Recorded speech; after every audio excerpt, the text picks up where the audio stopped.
আসসালামু আলাইকুম ওয়া রাহমাতুল্লাহি ওয়া বারাকাতুহু। আশা করি আপনারা সকলেই ভালো আছেন।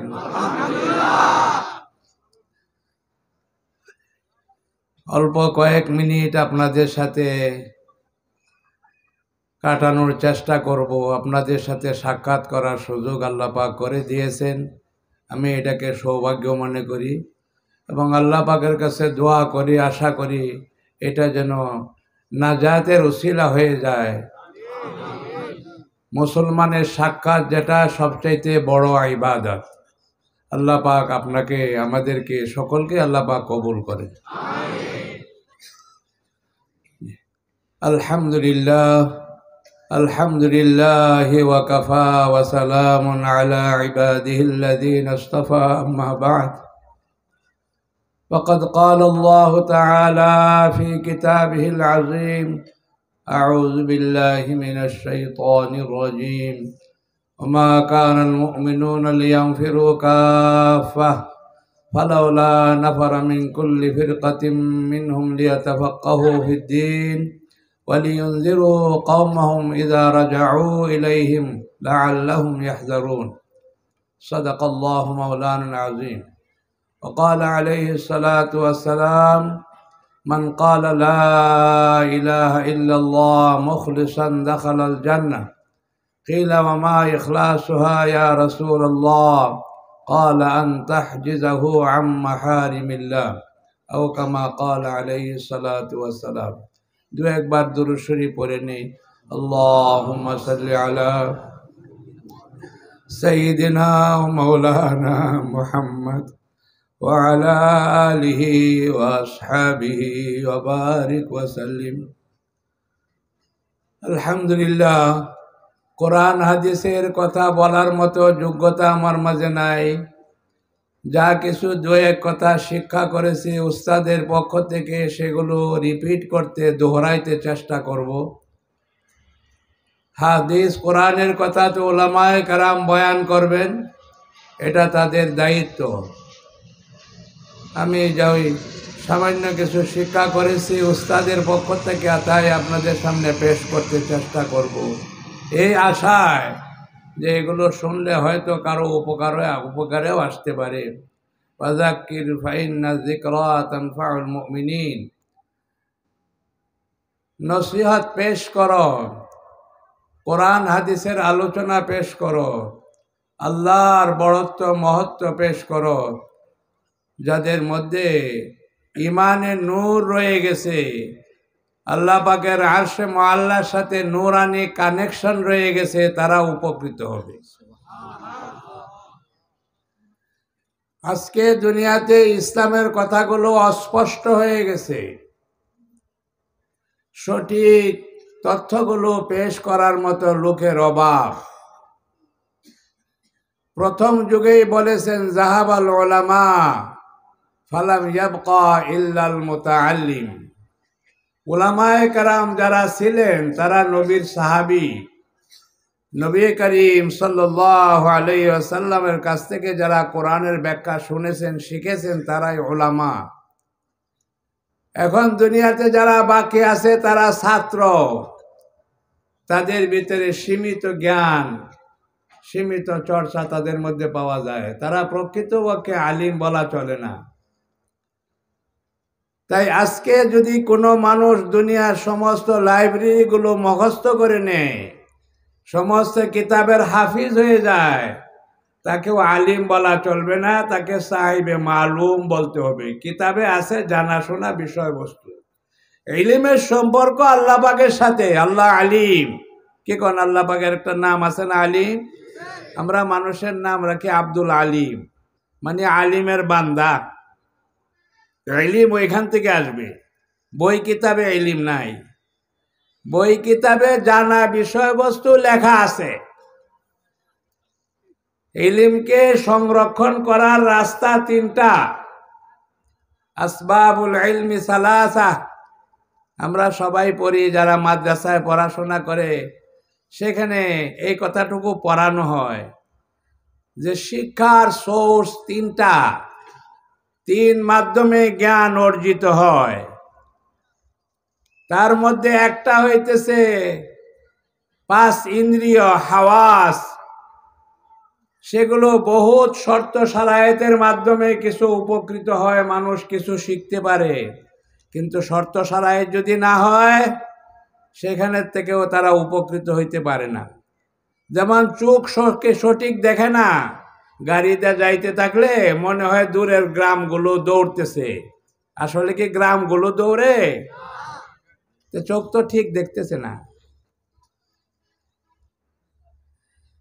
রেল লাইনের কাছে গেলে দেখা যায় রেল লাইন আগে গিয়ে সব দুইটা এক হয়ে গেছে, আসলে কি এক হয়ে গেছে? তো সঠিকটা দেখে না। মানুষ যা আইডিয়া করে সেটাও সঠিক হয় না।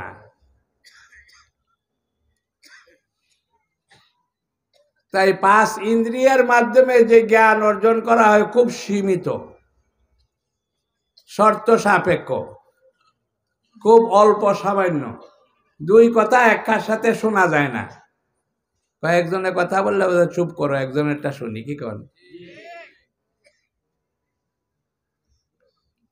একসাথে দুইটা কথা চিন্তা করা যায় না।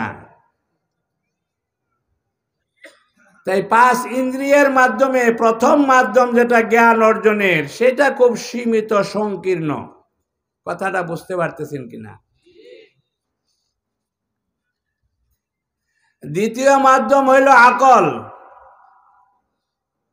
আকলের দ্বারা মানুষ কিছু জ্ঞান উপলব্ধি করতে পারে, কিন্তু এটাও নিশ্চিত না। চার ভাই সুন্দর, আমি চিন্তা করতেছি যে বনবোধ সুন্দর হবে, আকলে এটা বলে, কিন্তু এটা আসলে সঠিক না। কি কন? ভাইয়েরা সুন্দর হইলে বোনও সুন্দর হইতে হবে না। এই আকলের গাড়িতে যারা দৌড়াইছে তাদের মধ্যে খুব সীমিত লোক বাঁচতে পারছে।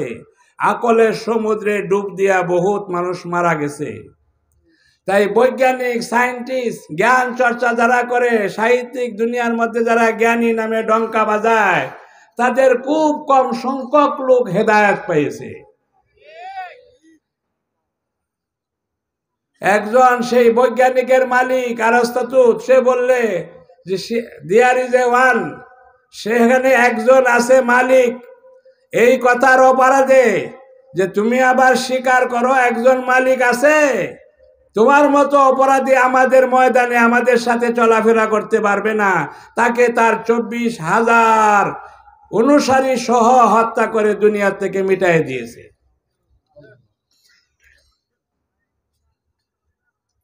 আকল বুদ্ধির মাধ্যমে সঠিক তথ্য পাওয়া যায় না। তাই বহু থিওরি খাড়া করে দিয়েছে যেগুলো আকল তাকে সাহায্য করে। কি কোন? যত থিওরি দেনে চলতেছে সব আকল বুদ্ধির ফলাফল, কিন্তু তার মধ্যে সত্য খুব কম। মানুষ আগে বানর ছিল, কি কোন? এর মধ্যে হাজারো লোক, লক্ষ কোটি জ্ঞান বুদ্ধি এর মধ্যে ব্যবহার করা হয়েছে, কিন্তু এগুলো সঠিক না। আকলের সমুদ্র পার হইতে পারে নাই অধিকাংশ লোক, আকলে ডুবে মারা গেছে। তাই জ্ঞান বুদ্ধি, আকল বুদ্ধি এটা যথেষ্ট নয় সঠিক জিনিসকে সন্ধান করার জন্য। কি কোন? আপনারা সবাই বুঝবেন। অনেক সময় মনে থাকে না, আল্লাহ পাক আমাকেও মাফ করতেন, একটু দোয়া করেন যাতে কয়েক মিনিট কথা বলতে পারি। যারা অঙ্ক করে, অঙ্ক চিনেন তো? বেশিরভাগ অঙ্ক এরকম হয়, কঠিন গুলো 3 বার 4 বার তার ফল ভুল হয়। পঞ্চমবারে যায় আকলে এখন কয় যে এখন বুদ্ধি ঠিক হয়েছে, এখন ফলটা সঠিক বাইর হয়েছে। কি কোন? আকলকে হাওলাত করা হয়েছে। 3 বার যে ভুল হইল, এখন ঠিক হইল কেমনে? কথা বোধহয় বুঝতে পারছেন না। আকলে যে ভুল করে, এই কথা বুঝতে পারছেন? অঙ্ক করেছে 3 বার 4 বার 5 বার ভুল হয়েছে, সপ্তমবারে যায় সঠিক ফল বাইর হয়েছে। আকলকে কিনা হয়েছে, হাওলাত করা হয়েছে? এই আকলেই তো আগে অঙ্ক করছিল, ভুল করছিল। দুনিয়াতে বোধহয় কম সংখ্যক লোক আছে যাদের অঙ্কে জীবনে কোনোদিন ভুল হয় নাই, কি কন? সব তো আকলওয়ালা। আকল সঠিক জিনিসকে নির্ধারিত করতে, নির্ণয় করতে সক্ষম না। 3 নম্বর হইতেছে ওয়াহি, আল্লাহ প্রদত্ত জ্ঞান। 1,24,000 নবী যারা আসছেন, সকলের সংরক্ষণ, প্রোটেকশন আল্লাহ পাক নিজে দিয়েছেন, ইনক্লুডিং প্রফেট মুহাম্মদ সাল্লাল্লাহু আলাইহি ওয়াসাল্লাম। He passed through 40 years training for teacher in the eyes of Allah subhanahu wa ta'ala. শিক্ষক হওয়ার জন্য, মানুষের শিক্ষক হওয়ার জন্য 40 বছর নবীদের ট্রেনিং দিতে হয়েছে। শেষ নবীর বয়স হইল 63 বছর, কর্মজীবন মাত্র 23, আর 40 বছর ট্রেনিং পিরিয়ড। কি কোন আজকে যারা দুনিয়াতে চাকরি করে 4 মাস 6 মাস ট্রেনিং দেয়, 20-25 বছর চাকরি করে। কি কোন কথা বুঝেন? আমি কথা কইতেছি, বুঝেন? কিন্তু লাস্ট প্রফেট আমাদের নবী, সারা বিশ্বের নবী, তার গ্যারান্টি আছে জীবনের উপরে। আল্লাহ পাক গ্যারান্টি দিয়েছেন, দাউদ আলাইহিস সালামের কাছে ওহী পাঠাইছেন, আনা লা আযিবু আলাইহি ওয়া লা ইয়াযিবুনি, আমি এমন নবী পাঠাবো সে কোনোদিন জীবনেও আমাকে অসন্তুষ্ট করবে এরকম কাজ সে করবে না। আর আমিও গ্যারান্টি দিতেছি, আমি আল্লাহ পাক তাকে নিজে স্বয়ং কন্ট্রোল করব, আমি কোনোদিন তাকে পথভ্রষ্ট হইতে দিব না। 2 তরফে গ্যারান্টি। নবীও এরকম কাজ করবে না যে আমাকে অসন্তুষ্ট করে, আর আমিও তার উপরে অসন্তুষ্ট হব না, গ্যারান্টি আল্লাহ পাক দিয়েছেন। তার 40 বছর ট্রেনিং দিতে হয়েছে। কি কন? 40 বছরের নবুয়ত প্রাপ্ত হয়েছে। 40 বছরের আগে জ্ঞান বুদ্ধিটা ঠিক হয় না। তো 40 বছর ট্রেনিং দেওয়ার পরে শিক্ষক নির্ণয় করা হয়েছে। শিক্ষকের কাজ শুধু তর্জমা করা না। আজকাল যা করা হয়, কোরআন হাদিসের তর্জমা করা, এটার নাম পড়া না। তর্জমাতে দরজা খুলে কোন রকম সম্পর্ক হয়। কোরআন শরীফ পড়ার কথা আল্লাহ পাক বলেন নাই, হাদিস পড়ার কথা বলেন নাই। আর একটা কথা বলছেন যেটা আমরা অনেকেই জানি না, ওই জন্য ওই আয়াতটা পড়া হয়েছে, মা কানাল মুমিনুনা লিয়ানফিরু কাফা ফালাউলা নাফারা মিন কুল্লি ফিরকাতিন মিনহুম লিয়াতাফাক্কাহু। এটা কোরআনের শব্দ। কথা বুঝেন? যারা হাফিজ তারা জানে। আল্লাহ পাক বলেছেন পড়ানোর জন্য বলেন নাই, লিয়াতাআল্লামু বলেন নাই, লিয়াতাফাক্কাহু বলেছেন। তোমরা বুঝিয়া শুনিয়া সেটাকে অন্তরঙ্গ করার চেষ্টা করো। বই কিতাব পড়লে আলিম হবে না, পড়ার কথা বলা হয় নাই, বোঝার জন্য বলা হয়েছে। এখন তো বোঝা কারে কই, এটা বুঝাইতে হবে, এটা বুঝে আসে না। আল্লাহ পাক মাফ করবেন, আমারে মাফ করবেন। বুঝের লক্ষণ কি? কয় আমি বুঝি, হ্যাঁ বুঝছি, হ্যাঁ খোদাই কইতেছে, কিছুই বুঝে নাই। বুঝের লক্ষণ হইল ছোট বাচ্চা এলোমেলো করে। আমরা সবাই বলি যে বড় হইলে ঠিক হয়ে যাইব। কি কন কিনা? এই কথা আছে না? আরে বাংলা উদাহরণ দিলে আমরা বুঝতে সুবিধা, কোরআন হাদিসের বোঝা তো বহুত কঠিন। যে বুঝলে আর গোলমাল করবে না। বোঝার লক্ষণ হইল কাজটা ঠিক মতো করা। আজকে দুনিয়াতে ইসলামের কথা ঠিক মতো মানিয়ে চলে না কেন? মুসলমানরা কোরআন হাদিসের কথা মানিয়ে চলে না কেন? 200 বছর পর্যন্ত এমন কোন মুসলমান জমিনে ছিল না যে কোরআন হাদিস তার কাছে পৌঁছে আর সেটাকে সাদরে গ্রহণ করে নাই এবং সেই অনুপাতে আমল করে নাই, এমন কোন মুসলমান জমিনের উপরে ছিল না। কথা বলতে বুঝেন নাই?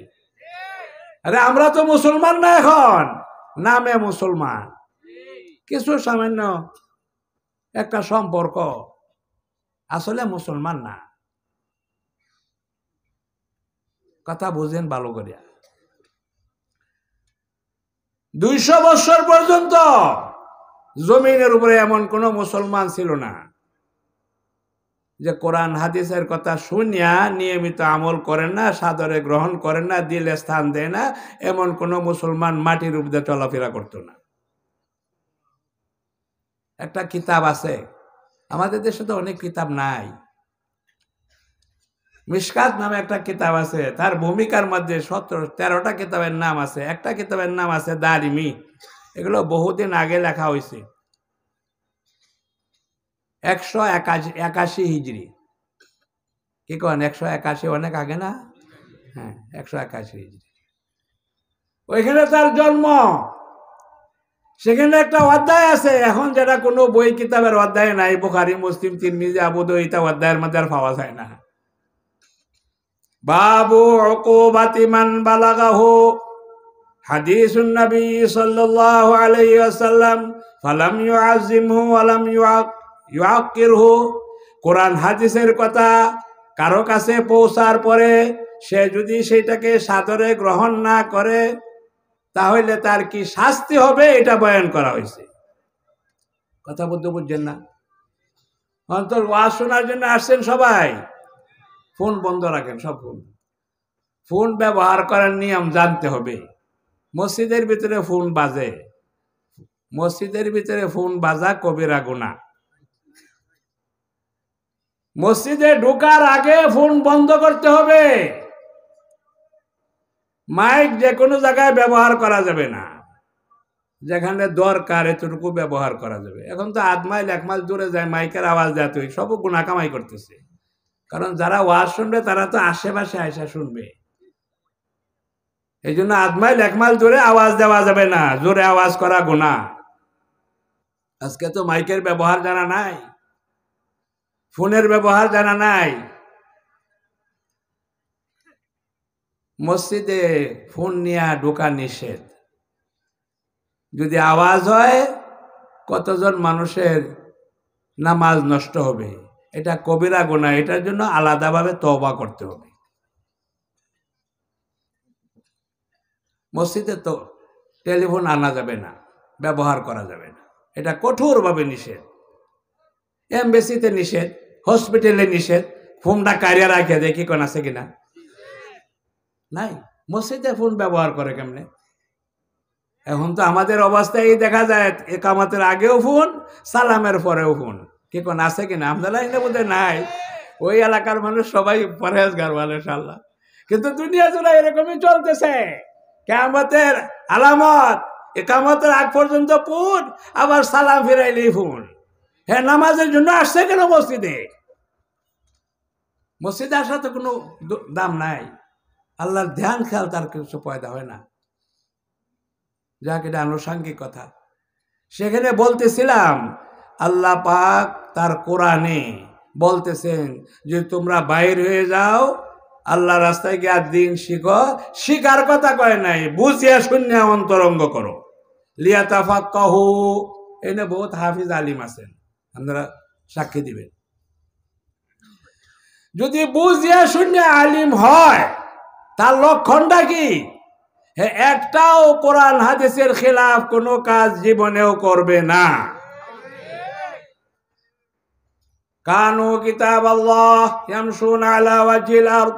সাহাবায়ে কেরাম যারা, নবীর ছাত্র যারা, তাদের কথা বলা হয়েছে কানু কিতাব আল্লাহ ইয়ামশুনা আলা ওয়াজিল আরদ। আল্লাহর কোরআন জমিনে চলাফেরা করে, তাদের নাম সাহাবী। তাদের নাম বলা হয়েছে সাহাবী, মুহাদ্দিস, মুফতি, এরকম কিছু টাইটেল দেওয়া হয় না। এটা তো পরে আসছে, বহুত পরে। মুহাদ্দিস সাহেব, মুফতি সাহেব, মুফাসসির সাহেব, এই বক্তা সাহেব, এগুলো তো বহুত পরের, এগুলো কোনো মূল্য নাই। তাদের নাম দেওয়া হয়েছে সাহাবী। হাজার হাজার বছর যদি কেউ ইবাদত করে, কোনো একজন সাহাবীর মর্তবায় পৌঁছতে পারবে না। আমরা দুনিয়াতে দেখি আগুনের কাছে বসলে গরম লাগে, পানির কাছে বসলে ঠান্ডা লাগে। কি কোন? এটা বুঝেননি আপনারা? সবাই বুঝেন? পানি ওয়াজ করে না, আগুনে ওয়াজ করে না, বিনা ওয়াজে গরমটা পাওয়া যায়। কি কোন? নবী করিম সাল্লাল্লাহু আলাইহি ওয়াসাল্লামের কাছে যারা যাইতেন, তাদের দিলে এরকম নূরের এক তাজাল্লি লাগতো যে দুনিয়ার সব কিছু ভুলে গিয়ে আল্লাহকে ইয়াদ করত। যেমন সূর্য, দুপুরে সূর্যের দিকে যদি চোখে তাকায়, কিছুক্ষণ পরে চোখটি ফিরিয়ে আসে। এমনি ফিরিয়ে আসে না, কিছু নিয়ে আসে। গাছের দিকে তাকাইলে সূর্য দেখা যায়, বিল্ডিং এর তাকাইলে সূর্য দেখা যায়, পানির দিকে তাকাইলে সূর্য দেখা যায়। কি যায় কিনা? এমনি ফিরিয়ে আসে না, কিছু নিয়ে আসে। আল্লাহর রাসূলকে যে নাকি জীবনে একবার দেখেছে, সে এমন জিনিস নিয়ে ফেরত গেছে, মৃত্যু পর্যন্ত আর কোনোদিন নবীর নকশা ছাড়া আর কিছুই তার সামনে থাকবে না। তার নাম সাহাবী। তো কোরআন হাদিস শিখার মেইন মাধ্যম সেটা হইতেছে সোহবত, কম্পানিয়নশিপ। বই পড়ে আলিম হওয়া যাবে না, বই পড়ে জ্ঞান অর্জন করা যাবে না। বই পড়ে যারা জ্ঞান অর্জন করেছে তাদের মধ্যে নিশ্চয়তা নাই। উল্টা পাল্টা বুঝবেন না, বোঝার চেষ্টা করেন। বইয়ের মধ্যে কিছু ইনফরমেশন, কিছু নিয়ম নীতি দেওয়া আছে, জ্ঞানের কোনো বাতাস এটার মধ্যে নাই।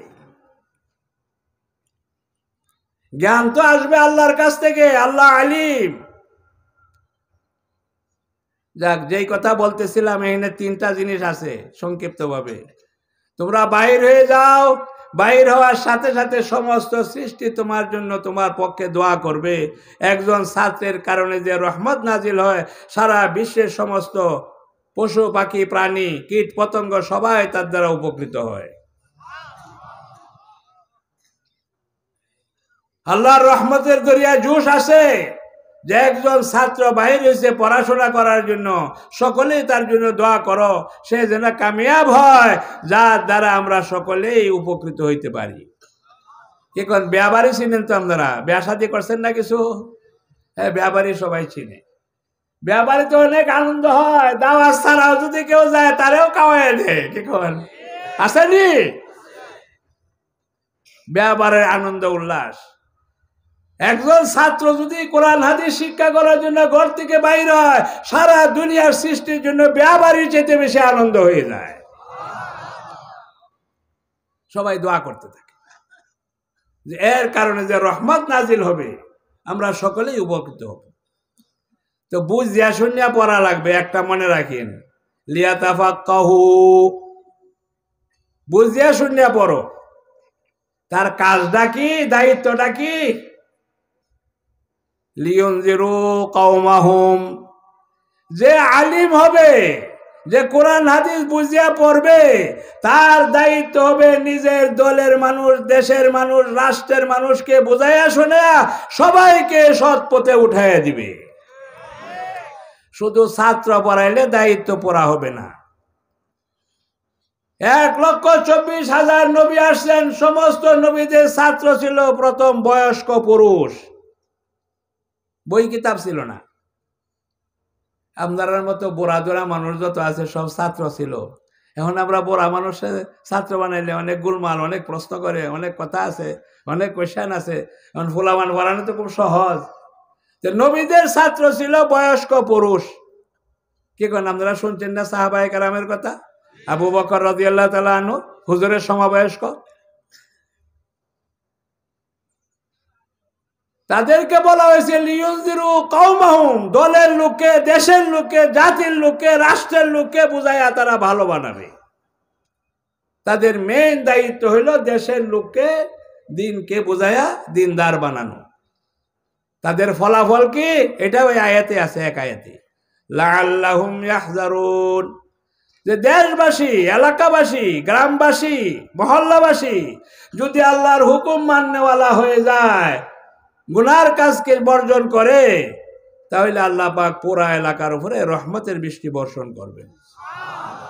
অন্য আয়াতে আছে, ওয়ালাউ আন্না আহলাল কুরা আমানু ওয়াত্তাকাউ লাফাতাহনা আলাইহিম বারাকাতিম মিনাস সামাই ওয়াল আরদ। আসমান জমিনের বরকতের রাস্তা গ্রামবাসীর কারণে, মহল্লাবাসীর কারণে একজন আলিম তার এলাকাবাসী গ্রামবাসীকে বুঝে শুনে দিনের পথে উঠাইছে, এলাকার লোক সব গুনাহ বর্জন করছে। আলিম লাগতো না, আমরা মনে আছে ভালো করিয়া, একজন নোয়াখালীর মুন্সি সাহেব, হ্যাঁ কোরআন শরীফ পড়াইতো, মোটামুটি পড়াশোনা জানতো, কিন্তু মানুষে যারা আসিল গ্রামের লোক, এরা বৈশা নদীর কিনারে টাস খেলাইতো। আগে আসেন না এরকম? বেশি খেলাধুলা তো ষড়যন্ত্র বেশি ছিল না, যন্ত্র, টাস খেলায়। আর তার কাপড়ও কিন্তু ঠিক নাই। যখন নাকি দেখছেন মুন্সি সাহেব আসতেছে, টাসগুলো চটের নিচে সব লুকায়া, কাপড়গুলো টান নিয়া হাঁটুর নিচে আসিয়া দাঁড়ায়া সালাম দিতেছে, আসসালামু আলাইকুম। কি কোন মনে আছে কিনা? ওই মুন্সি সাহেব যদি কোরআন শরীফ পড়া সামান্য কিছু জানতো, ছোট ছোট সূরা জানতো, বড় সূরাদের নামাজ পড়াইতে জানতো না, কিন্তু সে রাত্রে উঠে আল্লাহর কাছে কান্নাকাটি করত। এই কারণে এই মুন্সি সাহেবকে দেখিয়া গুনাহগার গুনাহ থেকে তওবা করেছে, তাস খেলা বন্ধ করে দিয়েছে, তার জামা কাপড় সব ঠিকঠাক করেছে। এটা নেককার লোকের জন্য তার একটা বহুত বড় রহমত, যে নেককারকে দেখিয়া তার সোহবতের কারণে গুনাহগার লোক তার গুনাহ বর্জন করেছে। কথা বুঝছেন? আমি যদি আতর গায়ে দেই, আতর দিয়ে ঘোরাফেরা করলে আশেপাশের লোকেরা আতরের গ্রান পাইবে না? না অ্যাডভার্টাইজ করতে হবে? এটা বলতে হবে না যে আমি আতর লাগাইছি, আমার আতরটা খুব দামি, অ্যাডভার্টাইজ করতে হবে। এটা গ্রান বাইর হবে। যে এলাকায় একজন আলিম থাকবে, সেই এলাকার গুনাহগার থাকতে পারে না। আলিমের কারণে সেই মহল্লাবাসী, এলাকাবাসী সব দিনদার হয়ে যাবে।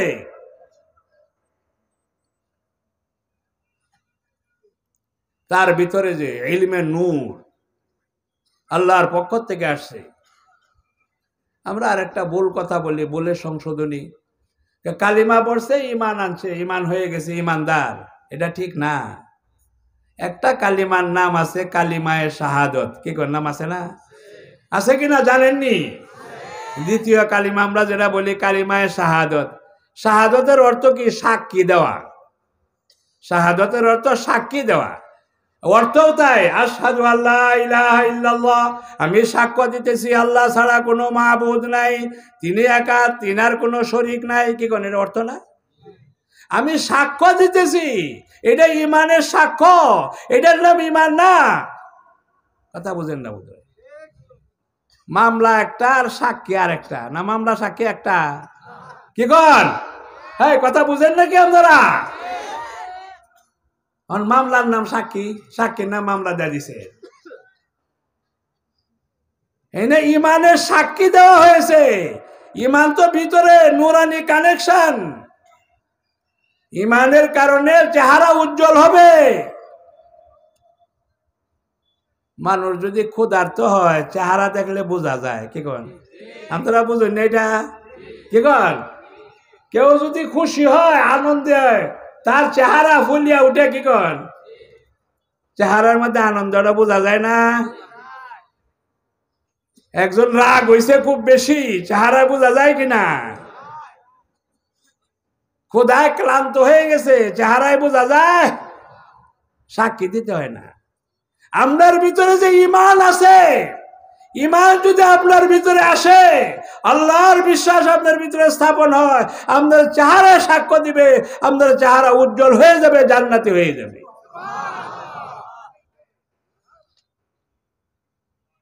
নূরুহুম ইয়াসআ বাইনা আইদিহিম ওয়া বিআইমানিহিম বুশরাকুমুল ইয়াউম কাল হাসরের দিনে এই ইমানের নূর, হুজুর আকরাম সাল্লাল্লাহু আলাইহি ওয়াসাল্লাম বলেন আমার গরিব সাহাবীরা খাওয়া নাই, ভরা নাই, নূরুহুম আযওয়াউ মিন নূরি শামস, তাদের ইমানি নূরগুলো কাল হাসরের দিনে ঠিক দুপুরে নাকি সূর্যের আলো যেমন উজ্জ্বল হয়, সূর্যের আলোর চাইতে অনেক বেশি পাওয়ারফুল হয়ে যাবে। সেই উজ্জ্বল নূর তাকে রাস্তা দেখায় আস্তে আস্তে জান্নাতে পৌঁছায় দিবে। এটা কোনো গোপন কথা না, অমাবস্যার রাত্রির কথা না, এটার বাস্তবতা আছে। আমি যেটা বলতেছিলাম যে আলিম যদি হয় কোরআন শরীফ হাদিস বুঝিয়া পড়তে হবে। যদি বুঝিয়া সে পড়ে তার ব্যতিক্রম সে করবে না। কি কোন ডাক্তারের কথা আমরা শুনি, খুব কান পাতে ভালো করে শুনি ডাক্তার কি বলতেছে। কি কোন ডাক্তারের কথা রুগী মানে না? কি কোন মানে কি না? একটা কথাও তো ব্যতিক্রম করে না, সে বুঝিয়া শুনিয়া যেরকম বলে ঠিক ওই সময় এই ডাক্তারের ওষুধ খায়। কি কোন খায় কিনা?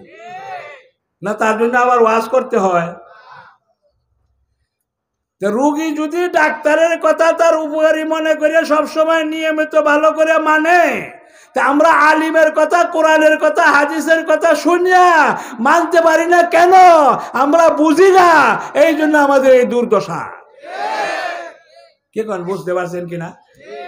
আজকে মুসলমান দুনিয়াতে কোরআন হাদিস বুঝে না, এই কারণে কোরআন হাদিস মানে না। যদি কোরআন হাদিস বুঝতো, কোরআনের উল্টা একটা কাজও সে করতো না। এই যে এখন ওয়াজ হইতেছে বাংলাদেশে, ওয়াজ হাজার হাজার ওয়াজ মাহফিল, প্রত্যেকটা ওয়াজ মাহফিল থেকে 10 জন যদি নামাজি হইতো, বাংলাদেশে বেনামাজি পাওয়া গেল না। কি করেন আপনারা একমত? এটা একটা ওয়াজ মাহফিল থেকে 10 জন যদি কমপক্ষে নামাজি হইতো, বাংলাদেশে কোনো বেনামাজি পাওয়া গেল? তো ওয়াজ যায় কোথায়? ওয়াজের যে সমস্ত শর্ত সারাইত সেগুলো আমরা পুরা করি না। ওয়াজের অর্থ মাঠ গরম করা না, ওয়াজের অর্থ দিলে দাগ কাটা, অন্তরকে গরম করা। ইন্না হাযাল কোরআন নাযালা বিল হাযান, একটা হাদিস শুনিয়া রাখেন, আলোচনা হয় না এটা। ইন্না হাযাল কোরআন নাযালা বিল হাযান ফাইযা কারাতুমুহু ফাবকু, কোরআন পড়লে কাঁদতে হবে, সেটা আল্লাহর হুকুম। এই কোরআনটা নাজিল হয়েছে দিলের সমস্ত রোগ ব্যাধি দূর করে, অন্তরের সুস্থতা পয়দা করার জন্য, প্রেম প্রীতি ভালোবাসা পয়দা করার জন্য, আল্লাহর আশিক বানানোর জন্য। এই কোরআনের ছোঁয়া যখন তোমার দিলে লাগবে, তুমি আল্লাহর জন্য পাগল হয়ে যাবে, আল্লাহকে সামনে দেখতে পাবে। এমনি ওয়াজ শুনে যাওয়ার জন্য না, এই শোনার জন্য বলা হয় নাই, এটা বোঝার জন্য বলা হয়েছে, অন্তরে স্থান দেওয়ার জন্য বলা হয়েছে। ফাইজা কারাতুমু ফাবকু ইন্না হাযাল কোরআন নাযালা বিল হাযান, এই কোরআনটা নাজিল হয়েছে দিলের চিকিৎসার জন্য। এখন তো আমরা সন্ধ্যা চলে যাই, এখন 5000 লোক রাত্রে বেলায় ওয়াজ শুনতেছে, কিন্তু সকালে দেখা যাবে 500 পাওয়া যাবে না। কি কন? কিসের ওয়াজ? ওয়াজ কিসের? ওয়াজ শুনে তো বুঝতে পারে না সে কি জন্য ওয়াজ শুনে। এই জন্য কোরআনে দিলে দাগ কাটবে। 7ম পারা, কে কোন কোরআন শরীফে যে 30 পারা আছে জানেন আপনারা? কে কোন শুনছেন নাকি? 7ম পারা শুরুতে একটা আয়াত আছে, আল্লাহর কথাই শোনায় দেই, আমরা বুঝি না ঠিক মতো, কোরআন হাদিসে তর্জমা করতে পারি না, যা ওস্তাদের কাছ থেকে শুনছি 2 কথা আপনারা বলতেছি। ওই আয়াতের মধ্যে আছে ওয়াইযা সামি'উ মা উনজিলা ইলার রাসূল তারা আয়ুনাহুম তাফিদু মিনাদ দাম'i, আল্লাহর রাসূলের উপরে আল্লাহ পাক যখন কোরআন নাজিল করতেন, সেই কোরআনের প্রতিক্রিয়া, প্রভাব, তার এফেক্ট এমন ভাবে আত্মার মধ্যে হইতো, সকলের চক্ষুর ভিতরে অশ্রু দ্বারা বসিয়া যাইত। কথা বলতে বুঝেন না? কোরআন শোনার সাথে সাথে জারাবাতিল উয়ুন ওয়াজিলাতিল কুলুব, অন্তর কাঁপতেছে, চোখের দ্বারা পানি বাইর হইতেছে, আল্লাহর প্রেম প্রীতির আগুন অন্তরে লাগতেছে, সে পাগল হয়ে যাইতেছে। এক হাদিসে আছে কান্নি আনজুরু ইলা আরশির রহমান আবারিজা, আমার ইমানের আলো এত পরিমাণে হয়েছে আমি আল্লাহ পাকের আরশকে আমার সামনে দেখতে পাই। ইমানওয়ালা এমনি মুর্দা না, আজকে তো মুর্দায় ভর্তি দুনিয়াতে, নামে মুসলমান, নামাজে দাঁড়ালে ধ্যান খেয়াল আসে না, কারণ সে জালিম, সারাদিন চিন্তা করে আলতু ফালতু বেহুদা দুনিয়ার কথা, তখন তার মনটা নামাজে আসবে কেমনে? সে তো জালিম। নবী তো গারে হেরায় যায় আল্লাহর ধ্যান খেয়াল করতেন। কি কোন শুনছেন না আপনারা? আল্লাহর ধ্যান খেয়াল বসানোর জন্য বিশেষভাবে 6 মাস বহুত কষ্ট করেছেন, পুরা মাস সাধনায় লিপ্ত, আল্লাহর ধ্যান খেয়াল যাতে আসে। আল্লাহর ধ্যান খেয়াল এমন আশা আসছে, তাহাজ্জুদের পরে বিবি আয়েশাকে জিজ্ঞাসা করেন, তুমি কে? বলেন যে আমি আয়েশা। আয়েশা কে? আবু বকরের মেয়ে। আবু বকর কে? কাউকে চিনে না। এই কথা বুঝেন নাকি? কোরআন তো এই দাগ কাটবে এখানে। দুনিয়ার কোনো খোঁজ খবর নাই। হুজুর আকরাম সাল্লাল্লাহু আলাইহি সাল্লাম বিবিদেরকে বলতেন, আমি তাহাজ্জুদের পরে একটু আমার সাথে কথাবার্তা কইও, আমি যেন দুনিয়ার জগতে ফিরে আসতে পারি, নামাজের সময় তো আমার আত্মাটা আল্লাহর দরবারে চলে যায়। এটার নাম নামাজ। আলহামদুলিল্লাহ সূরা পড়ার নাম নামাজ না, এটার ভিতরে প্রতিক্রিয়া আছে। রুকু সিজদা নামাজ না। এই জন্য সওয়াব লেখা হয় দিলের ভিতরে যতটুকু আছে খুশু খুজু। কি কোন শুনছেন না আপনারা? নামাজের সওয়াব লেখা হয় দিলের অবস্থার উপরে। আজকে তো আমাদের ওয়াজ মাহফিলের নামে আওয়াজ মাহফিল হয়ে গেছে। আফসোস করে মাফ করবেন, আওয়াজের আড়ম্বর, এটার নাম ওয়াজ না। যারা ওয়াজ করতেন সকলে দিলের দরদে কান্নাকাটি করে আল্লাহ পাকের কাছে আশা নিয়ে যে আমার দিলে যে জিনিসটা আছে তাদের দিলেও সেই জিনিসটা ট্রান্সফার হয়ে যায়, সকল লোক যেন আল্লাহ পাকের প্রেমিক হয়ে যায়, এই উদ্দেশ্য করে আমি কথা বলতেছি। যে কথা দিলে ঢুকে না সেটা তো ওয়াজ না, যে কথার দ্বারা দিলে দাগ কাটে না সেটা ওয়াজ হইতে পারে না, এটা তো আওয়াজ হইতে পারে। ওয়াজের তো অনেক পাওয়ার আছে। আল ওয়াজ ও ইয়াস্তামিলু আলাল হিসি ওয়ান নুসি ওয়াল ইনজার, 3 জিনিসে ওয়াজ হয়। ওয়াজ শুনলে পরে যারা শুনবে তারা জান দিতে তৈয়ার হবে। আমার আল্লাহ যদি খুশি হয়ে যায় আমার জানের কোনো মূল্য নাই, আমার আল্লাহকে খুশি করা এটাই আমার জীবনের উদ্দেশ্য। প্রথম কাজ, মক্কাবাসী সব বাড়ি ঘর আপনজন জমি বাড়ি সব ত্যাগ করছিল ঈমানকে রক্ষা করার জন্য। এটা প্রথম যুগ। মদিনাতে যখন গেছেন তো মদিনাবাসী নিজের জমিন বাড়ি অর্ধেক ভাগ করে দেয়া দিয়েছেন। এখন তো আমরা বহু লোক তাহাজ্জুদ পড়ি, নামাজ পড়ি, নফল পড়ি, কোরআন শরীফ পড়ি, ওজিফা পড়ি, কিন্তু আসল সবকটা ইয়াদ হয় নাই। মদিনাবাসীর সবক ইয়াদ হয়ে গেছিল, নামাজ রোজা এখনো আসে নাই। নামাজ রোজা পরে আসছে বিস্তারিত নামাজের ব্যাখ্যা, রোজা আসে নাই, হজ আসে নাই। কিন্তু এই কথাটা প্রথম সবক তারা শিক্ষা করছিল, আমার মুসলমান ভাই তার সাথে আমার যে সম্পর্ক, সেই সম্পর্কের জন্য আমার জমিন বাড়ি বাগান সব তারে অর্ধেক অর্ধেক করে দেয়া দিব, কারণ আমার জমিনের মালিক আল্লাহ। কি কন? জমিনের মালিক আল্লাহ না? আবু বকর রাদিয়াল্লাহু তাআলা এই কথা বুঝছেন। তিনি বলতেন, হুজুর আমি আপনার কাছে এসে এই কথাটা বুঝতে পারছি, প্রথমেই বুঝছি আমার জান মালের মালিক আল্লাহ, কাজে আমার জান মাল ব্যবহার করতে আমার অনুমতি লাগবে না। আজ তো দুনিয়ার সব দুনিয়ার মারামারি কাটাকাটি সবকিছু আমার আমার, কি কন আছে কিনা? জাকারিয়া রহমতুল্লাহ আলাইহি বলেন যে আমরা ভাই বোনের একসাথে থাকতাম, একদিন আমি বলছিলাম যে আমার বালিশ আমার আব্বা এরকম থাপ্পড় দিয়েছেন আর জীবনে কোনোদিন আমার কই নাই। কথা বলতে বোঝেন না? ছেলেমেয়েকে শেখাইতে হবে, আমার আমার কই তো সব সর্বনাশ। এখানে আমার নাই, সবকিছু আল্লাহর। এই কথাটা প্রথম সবক বুঝতে হবে ভালো করে, যে আমার জান মাল আল্লাহর জন্য, আল্লাহর জন্য আমি খরচ করব, আমার কামাই আল্লাহর জন্য। কামাইয়ের প্রথম অংশটা আল্লাহর রাস্তায় দান করতে হবে। আমরা যে এলান করি, এলানও তো ঠিক না যে মাদ্রাসা মসজিদে দান করেন সওয়াব হইব, এটা ঠিক না। মাদ্রাসা মসজিদের সওয়াব দান করা এটা প্রথম ডিউটি মুসলমানের। কি করেন, বিবি সাহেবের কাছে যদি জিজ্ঞাসা করেন কয়েক রকম আছে বিবি সাহেব, কিন্তু বুদ্ধিমান যারা আগে কিন্তু বাজারে যাওয়ার আগে বিবি সাহেবরা জিজ্ঞাসা করতে কি লাগবো আজকে, পেঁয়াজ রসুন আদা মরিচ এগুলো বলিয়া দেয়। আমি গিয়া জিজ্ঞাসা করি, জানিয়া নেই, তারপরে সে বলিয়া দেয়। আবার কিছু বুদ্ধিমান আছে তারা কয় যে আপনি জানেন না কি খাইলে লাগে, কথা বোঝেন না, হ্যাঁ খাইলে কি লাগে জানেন না, তো জিজ্ঞাসা করতে আসছেন কেন, বুঝেন না কথাবার্তা। মাদ্রাসা মসজিদে কি লাগবো ওটা আমাদের কাছে বলতে হয় কেন? আমরা একজন মুসলমান, কথা বুঝেন না। আমারে মাফ করবেন, আমার কথাবার্তা হলো একটু শক্ত আর কি, কথা বুঝেন, বেশি পছন্দ হইতো না আর কি আমার কথাগুলো, মাফ করে দিন, মাফ চাই লইতেছি। মাদ্রাসা মসজিদের কথা বলতে হবে কেন?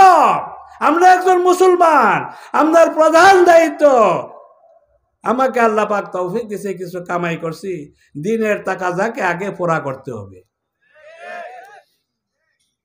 আর এই কথা কওয়া যে মানে দান করেন সব হইব, এই কথা ঠিক না। এটা আপনার দায়িত্ব, এটা ফরজ আপনার উপরে। আপনার এই জরুরতকে পুরা করা আপনার প্রথম কাজ, এরপরে আপনি ঘর সংসার দেখবেন। কথা বুঝছেন আপনারা? সবাই বুঝতে পারছেন? রাগ হয়েছেন না তো? কি কর, তো মাদ্রাসা মসজিদ যাতে হেফাজত করণ লাগবে, এটা আমাদের দায়িত্ব, এই কথাটা বুঝছেন? আল্লাহ পাক আপনাদেরকে বোঝার তৌফিক দেব। বুঝের কাজ হইল এটা যে কাজটা ঠিক মতো করা, তাহলে বোঝা গেল আপনি বুঝছেন, না লেখায় বুঝি বুঝি না, এটা কথা হইলে চলবো না, এটা কাজ করে প্রমাণ করে দিতে হইব। আমরা করবো তো ইনশাআল্লাহ। আল্লাহ পাক আমাদের হেফাজত করেন দুনিয়া এবং আখিরাতে। আসল কথাগুলো তো আলোচনা হয় না। এখন তো আমরা যেগুলো ইসলাম পালন করতেছি, মেয়ে লোকের ইসলাম, নামাজ রোজা হজ যাকাত, এটা মেয়ে লোকে ঘরে বইয়া করতে পারে। নামাজ রোজা খালি এটা মেয়ে লোকের ইসলাম। পুরুষের ইসলাম কি? সারা দুনিয়াতে ইসলামের ডঙ্কা বাজানো, সারা দুনিয়াতে ইসলামের কি কি কমি আসছে সেগুলো ক্ষতিপূরণ করা। কথা বোঝেন না? বাড়ির যে মালিক হয় সে বাড়ির চারখানে ঘোরান দেয়, দেখে কোন দিকে কোন অসুবিধা আছে। বিবি সাহেব তো এটা পারবে না, কি কোন বিবি সাহেব পারবে নাকি? হ্যাঁ, তো ঘরের মধ্যে পাক করব, ঘর সাজাইব, এই জরুরত গুলো পুরা করব, ঘরের ভিতরের কাজ তার। আজ আমরা মুসলমান যারা আছি, মুসলমান দেশে ইসলামকে রক্ষা করতে পারতেছি না। সারা দুনিয়ার অধিকাংশ মুসলমান গায়রে মুসলমান, বেশিরভাগ মুসলমান লোক রয়ে গেছে ঈমান নাই। তাদের জন্য আমরা কি করতেছি? আমরা তো হক আদায় হয় নাই। আমরা যে দেশে আছি ওই দেশে বহুত কাজ হইতেছে, 2-1 মিনিট বলে শেষ করতেছি। ওইখানে 30 বছর যাবত আমরা আছি। নিউ ইয়র্ক শহর 8-10টা মসজিদ কোন রকম ছিল, বর্তমানে সেই শহরে 500 মসজিদ হয়েছে। সেই শহরে 27টা হিফজখানা। মাদ্রাসার নাম ছিল না এই শহরে, মাদ্রাসা চিনত না মানুষে। এই 30 বছরে এইটুকু হয়েছে যে একই শহরে 27টা হাফিজি মাদ্রাসা, 5টা দাওরা হাদিসের মাদ্রাসা, 5টা, 30টা ইসলামিক স্কুল। খালি মাদ্রাসায় বসে রয়েছে না, স্কুল পর্যন্ত গেছে। তারা বাইবেল স্কুল আছে, তারাও রাষ্ট্রীয় সিলেবাসটা পড়ায়, বাইবেল পড়ায়। খ্রিস্টানের দেশ তো বেশিরভাগ। আমরা যে এই সুবাদে তাদের রাস্তা ধরছি যে তোমরা যখন বাইবেল পড়াইতে পারে, আমরা কোরআন পড়াইতে পারবা। হাজার হাজার আলিমকে দেশে, যুবক ছেলেকে মেয়েদেরকে আলিম বানায়া, হাফিজ বানায়া তাদের ঘরে ঢুকাই দিছি। এখন ঈদের জমাত হয় 10,000 লোক ঈদের জমাতে নামাজ পড়ে, যে দেশে ঈদের কোনো জমাতই ছিল না। তাদের কাছে দরখাস্ত দেওয়া হয়, আমরা অমুক দিন অমুকখানে রাস্তাটা ব্লক করে দিবেন, ঈদের নামাজ আমরা পড়বো। তারা খুশি হইয়া রাস্তা ব্লক করে দেয় 10,000 লোকে। এক এলাকায় 3টা জমাত হয়েছে, 10,000 10,000 10,000 করে 30,000 লোক নামাজ পড়ছে ঈদে। এই আমাদের ছোট ছেলে, যে 4 নম্বর ছেলে আমার সাথে আসছে, 4 ভাই তারা 1 বোন। এই 5জনের মধ্যে 4জন হাফিজ আলিম। আল্লাহ পাকে শুকর আদায় করে আপনারা দোয়া করেন সবাই মিলে, আল্লাহ যেন তাদেরকে দিনের খেদমতের জন্য কবুল করেন। সে 3 মসজিদের ডাইরেক্টর। সে এই দেশেও পড়াশোনা করছে, সাউথ আফ্রিকায় পড়াশোনা করছে, আমেরিকায় পড়াশোনা করছে, ইউনিভার্সিটি মাস্টার ডিগ্রি আছে, সাউথ আফ্রিকায় পড়াশোনা করছে। সে স্কুলও চালায়, মসজিদও চালায়, 3 মসজিদের দায়িত্বে আছে। তারা দেশ বিদেশে দাওয়াত দিয়ে নিয়ে যায় বক্তব্য রাখার জন্য, ইংলিশে বক্তব্য কয়, কথা বুঝেননি? তো ওইখানে আমরা শুধু এই মুসলমানদেরকে ছোটখাটো দাওয়াত দিই না, রাষ্ট্রীয় পর্যায়ে দাওয়াত দিই। আমেরিকার ভিতরে সর্বপ্রথম রাষ্ট্রীয়ভাবে ইসলামিক কানুন পাশ হয়েছে 2005-এ। কে কোন কত বছর আগে? 19 বছর আগে। 2005-এ ইসলাম যে একটা ধর্ম আছে, ইসলাম ধর্মের নিয়ম কানুন রাষ্ট্রীয়ভাবে পাশ হয়েছে আমেরিকার ভিতরে। হালালকে বলে হালাল বিক্রি করতে হবে। আমাদের যে শরিয়া বোর্ড, এজ আ রেজিস্টার্ড, সরকারিভাবে অনুমোদিত, এখান থেকে ফতোয়া দিলে এই ফতোয়া আমেরিকান কোর্টে গ্রহণ করে কেস খারিজ করে দেয়। আমি গুনাহগার, তার লগে খিদমতের মধ্যে আছি। আমরাও এই দেশে 98-এ দারুল ইফতা খুলছিলাম, আর 2005-এ আসা এটা আমাদের শরিয়া বোর্ডের নাম দেওয়া হয়েছে। বিভিন্ন দেশের আলিম ওলামা, বিভিন্ন মাযহাবের লোক একত্রিত হইয়া এটাকে রেজিস্টার্ড করা হয়েছে। এটা সরকারিভাবে অনুমোদিত। বাংলাদেশে তো ফতোয়া কোর্টে যাইতে পারে না, আমেরিকার মতো দেশে ফতোয়া কোর্টে যায়।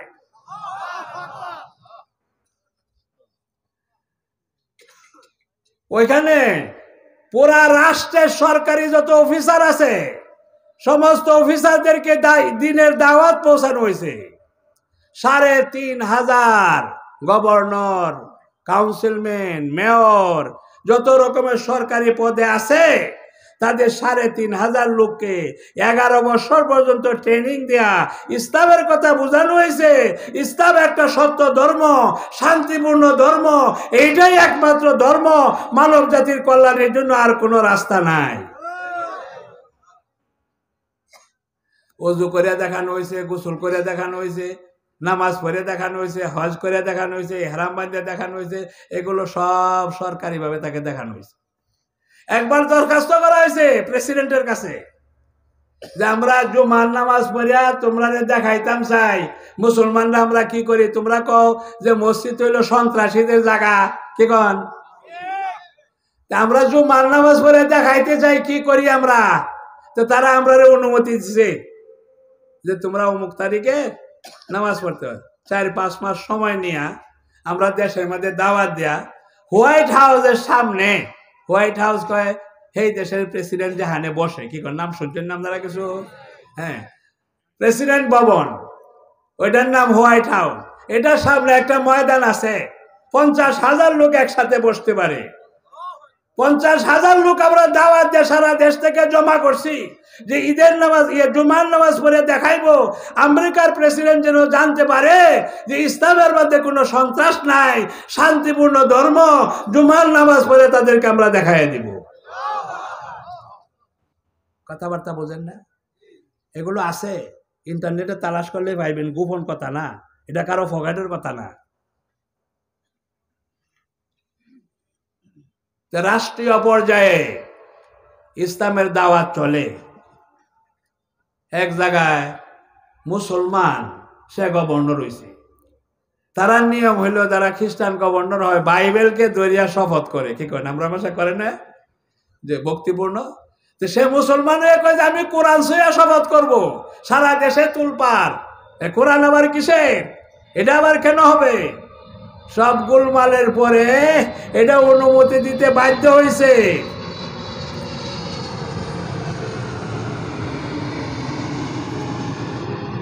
সবার ধর্মীয় স্বাধীনতা আছে, তাদের সংবিধানে লেখা আছে যে কোনো ধর্মের লোক সে ধর্ম পালন করতে পারবে। শেষ পর্যন্ত এই মুসলমান মন্ত্রীকে অনুমতি দিয়েছে সে কোরআন শরীফ ধরিয়ে শপথ করবে। সারা দেশের মধ্যে দাওয়াত চলছে, তো এখানে বহু কাজ চলতেছে। এক বছরে আমেরিকার ভিতরে জেলখানায় মুসলমান হইতো 70,000 লোক। তার মধ্যে এখনো আছে ইমাম আব্দুল বদি, বস্টন এক শহরের নাম, ইউনিভার্সিটির শহর। যারা লেখাপড়া জানেন, কিছু জানেন, ইতিহাস জানেন, তারা জানেন বস্টন ইউনিভার্সিটির শহর। সে বলতেছে আমি জেলখানায় মুসলমান হয়েছি, আমার হাতে কয়েক হাজার লোক মুসলমান হয়েছে। এমনি বৈশা রয়েছে না মসজিদের মধ্যে, মক্তবের মধ্যে। এটা করলেই ইসলামের দায়িত্ব পূরণ হবে না। এই জন্য বলতেছে আফসোস যে আমরা তো নিজের দেশে ইসলামটাকে সংরক্ষণ করতে পারতেছি না। আজকে মসজিদের মধ্যে নামাজ ঠিক নাই, মসজিদের নামাজ শুরু হয়ে যায়, লোকজন এসে ওযু করে শরীক হয়, এটা বহুত বড় অপরাধ। মসজিদের প্রতি, নামাজের প্রতি অবহেলা। নামাজ শুরু হওয়ার আগে মসজিদে যাইতে হবে। কথা বলতে বুঝেন না? মেহমান আসলে মেহমানের আগে বাড়িওয়ালা বৈশা থাকতে হয়, কি কন না? মেহমান আসলে পরে আইবেন আস্তে ধীরে। আল্লাহর হুকুম নামাজ পড়ার কথা, নামাজ শুরু হয়ে গেছে, আপনি আস্তে ধীরে যাইতেছেন, আপনি কত বড় অপরাধী। মাদ্রাসাও পাওয়া মুশকিল যে মাসবুক ছাড়া জমাত হয়, নামাজ ছুটে গেছে কিছু, নামাজের তো কোনো গুরুত্ব নাই।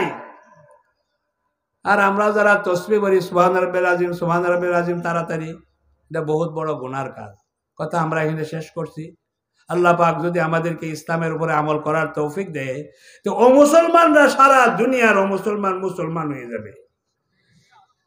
এই জন্য একজনে কারগুজারি শোনাইতেছে, আপনারা করারে ঝগড়া হইতো, দুই মেয়ে লোক আলাপ করে আর কি, যে আগে ঝগড়াঝাটি হইতো, তর্ক বিতর্ক হইতো, এখন কয়দিন ধরে এরকম নাই শুনি।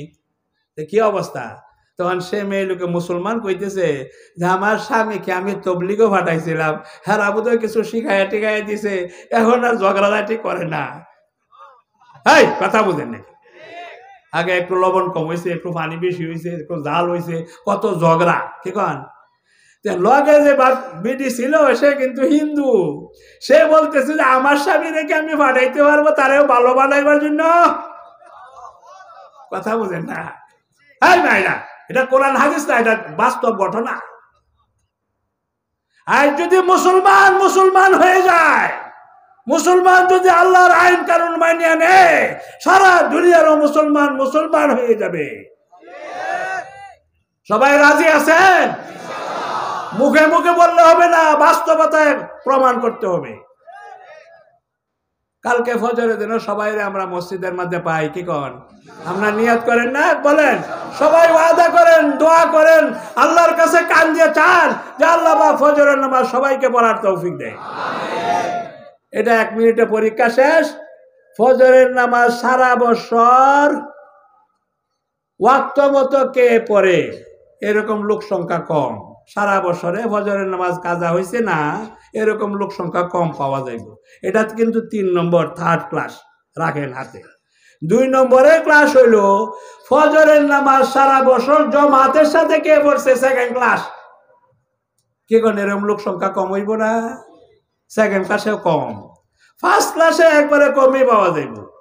যে সারা বছর ফজরের নামাজ তাকবীরাউলা সহকারে কারা পড়ছেন, কি করেন? হাত উঠাইতে পারবেন বেশি লোকেরা? সারা বছর ফজরের নামাজ তাকবীরাউলা সহকারে পড়ছে কারা?